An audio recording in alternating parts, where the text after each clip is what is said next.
Fermentation Informations, pratiques, avantages et inconvénients. Bonjour, je suis Vincent. Je suis un adepte de la fermentation des déchets organiques. Dans cette Best for Soil vidéo, nous vous montrons comment cette méthode fonctionne et quels sont ses avantages et ses inconvénients. Nous montrons aussi quelle est la valeur de cette méthode pour les déchets organiques des ménages. Dans ce contexte, cette méthode est aussi appelée bokashi. La fermentation est un processus qui se déroule dans des conditions anaérobies, c'est-à-dire en l'absence d'oxygène. La fermentation est utilisée pour la production de produits alimentaires tels que le yaourt, le pain au levain, la choucroute, le vin, la bière et d'autres produits. L'ensilage est également un produit de la fermentation. Pour la production d'ensilage, les sucres de la matière organique récoltée sont transformés par des micro-organismes spécifiques, principalement des bactéries du genre Lactobacillus et des levures en acide lactique.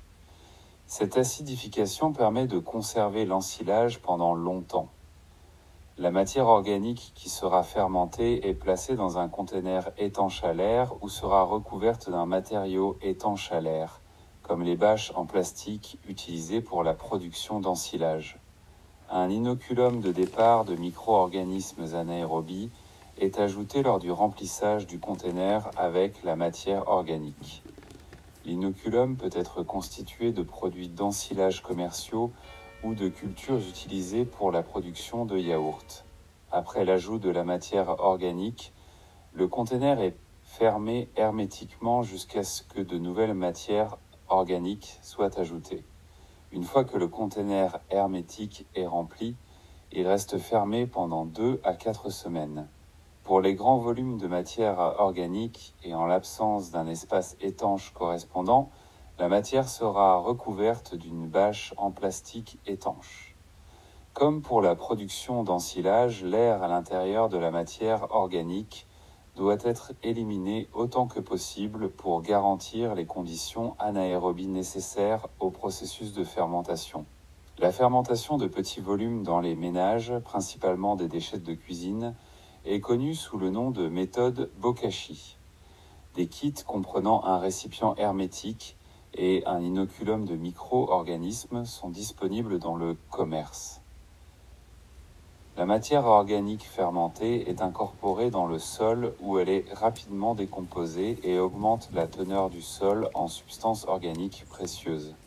Contrairement au compostage, la fermentation n'utilise qu'une petite partie du carbone, vecteur d'énergie, de la matière organique. Par conséquent, l'ajout de matière organique fermentée au sol stimule l'activité des micro- et macro-organismes du sol. Au cours du processus de fermentation, un liquide est produit et recueilli. Ce liquide contient de l'acide lactique et doit donc être dilué avant d'être ajouté au sol. La matière organique fermentée ayant une valeur de pH bas, il convient d'éviter tout contact direct avec les plantes, en particulier les racines, car l'acidité de la matière pourrait les endommager. Avantage. Aucun dioxyde de carbone n'est produit et le carbone est donc préservé pour nourrir la vie du sol. Contrairement au compostage, la fermentation n'entraîne pas de perte gazeuse et l'acide lactique peut être récupéré et utilisé. Tous les éléments minéraux sont encore présents après le processus de fermentation.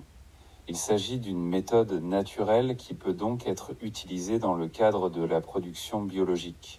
Les matières organiques peuvent être fermentées, y compris les déchets ménagers, tels que les aliments cuits, la viande, la graisse, l'huile et les coquillets d'œufs. Le processus jusqu'au produit final ne prend que quelques semaines. Il n'y a pas d'odeur désagréable. Contrairement au compostage, qui est un traitement aérobie des déchets, il n'y a pas d'insectes. Inconvénients. Pour les grandes quantités de matière organique, la fermentation pulvérée, c'est plus compliqué que le compostage. Les matières organiques partiellement pourries ne peuvent pas d'ailleurs pas être utilisées, car les micro-organismes présents sur ces matières risquent de provoquer un processus de pourrissement et de perturber ainsi le processus de fermentation. les matériaux de grande taille doivent être réduits en petits morceaux pour éviter la formation de poches d'air dans l'espace étanche. En présence de telles poches d'air, les conditions anaérobies ne sont plus remplies. La fermentation ne crée pas de température suffisamment élevée pour tuer les graines de mauvaises herbes et les agents pathogènes des plantes, comme c'est le cas avec le compost thermophile. À ce jour, on ne sait pas si l'acide lactique produit un tel effet. Le contact direct avec la matière fermentée, y compris le liquide, peut endommager les plantes.